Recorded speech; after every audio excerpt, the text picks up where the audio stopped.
Solana here, also the 200-week didn't even get tested. You broke below the 50-day, and we're back here at those February lows. I'd love for us to find that support here. My bigger dream is that we get a $50, $45 Solana, because that would be just a great spot to bounce. Not rooting for that for people who have in Solana right now, and that's also just kind of what I'm hoping to see as far as a chart perspective goes. But if you're able to maintain the zone and then reclaim 82, we can maybe not worry about that so much in the short term here. But really below 100, and the more time we spend on the support level, does open up the possibility of a wick or a push quickly down towards those mid 40s. Taking a look here at XRP, we broke just slightly below the 200-week. We'll see if we close today's daily candle like that, but we close or pushing our today's daily candle here below the 200-week moving average. Technically right above the previous wick here, right around $1.11, which we did discuss was, hey, this is a very easy limit to set if you want to start layering in. But just like Solana, if we just take out this in here, and just make that our zone where we find a really big bounce, it would actually just make a whole lot of more sense for everything. Not that I think every alt needs this, but if Solana and XRP did it, that's just a no-brainer. Get after it, deploy, consider an aggressive DCA. That's really where you'd want to kind of just start getting after it and building a position at that higher low. $1.30 was our minimum, and now we're kind of looking at potentially the secondary area of interest, which is a much bigger and stronger area of interest. Would be something that I would not be upset about, especially from mid to long term by any means. Excellent, very close to retesting that previous top in there. This is what we want to see with ONDO. It's a little shy though, so 19 cents, we need 17. That retests the 200-week and the 50-day, so a little bit more of a buffer there for XLM. HBAR actually held it down pretty decently. We didn't even wick down towards that 7.2 cent area, so that is still the downside risk here on HBAR.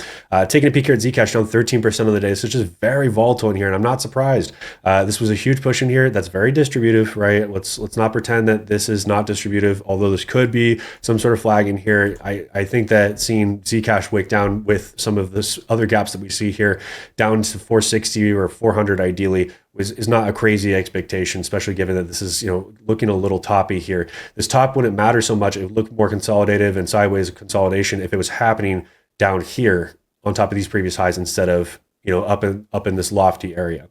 Algorand still holding our key level in here, one of the structurally stronger situations. As we know, we would prefer to maintain the buffer that we have here on Algorand, but need to see that hole in there in order for the structure to be something that plays out on a higher time frame, that inverse headed shoulders.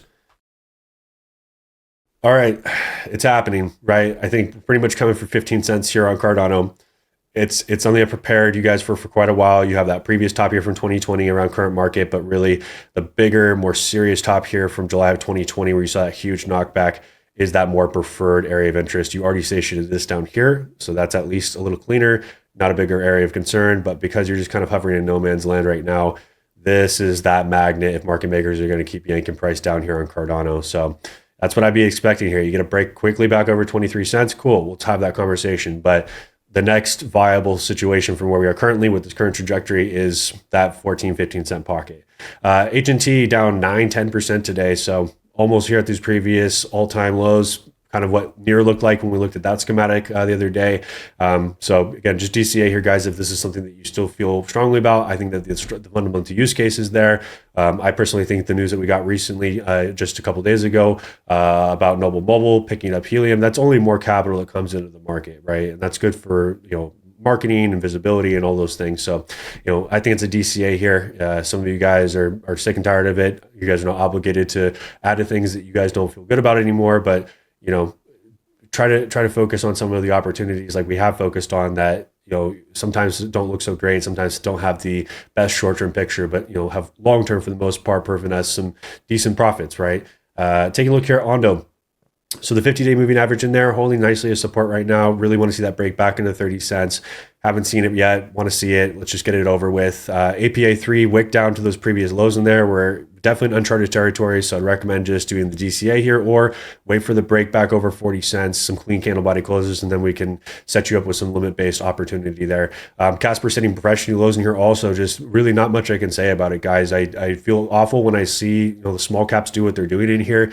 There's some crazy depreciation that's crypto specific right now that really doesn't have any super big catalysts other than maybe people looking at things chasing AI stocks, trying to catch the tail end of that. I think that the gold market and silver markets have been corrective but steady.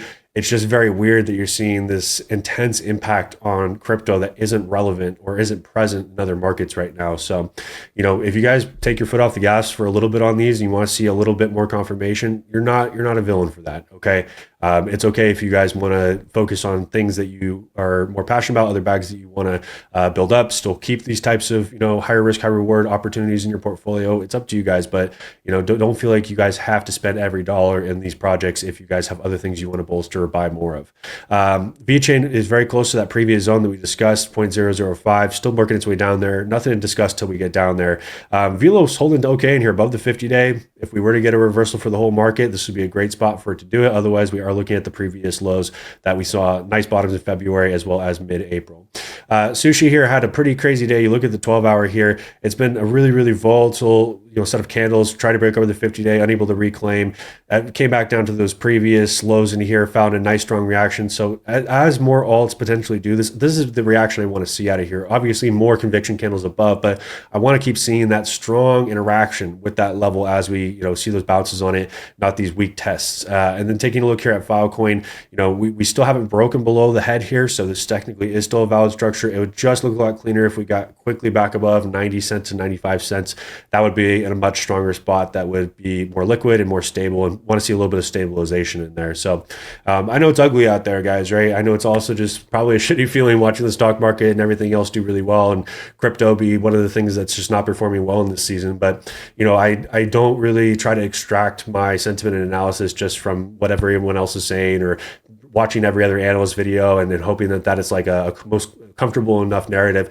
I think sometimes the market just move the way they're moving because market makers are a bunch of assholes and want to inflict maximum pain, even into setups that sometimes do provide all of the textbook ingredients to be a strong technical indicator. This is still about probabilities, and timing is a very difficult component, which is why I never, ever, ever do timelines with you guys, because we see that they get derailed all the time. So focus on deep value. If you guys need to focus on just sitting on the sidelines and just taking the money that you would spend and some leave it on the sidelines for a little bit and kind of see how the market matures, that's okay too.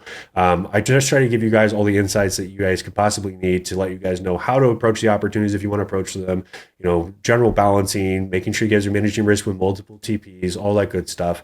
So if you guys feel like there's disconnects, you guys, have questions, you're trying to figure out, hey, here's the 3 things I'm considering. What would you do here, right? Bring those in the Discord. Let's flesh it out together so you guys are not in your own little heads, or some of you guys don't have partners that are into crypto or want to listen, so I understand they can feel lonely out there. So make sure you guys are in the Discord so you guys have community and opportunities, and whatever it is for you, just helping you understand your full decision process, no matter what decision you guys make for yourselves.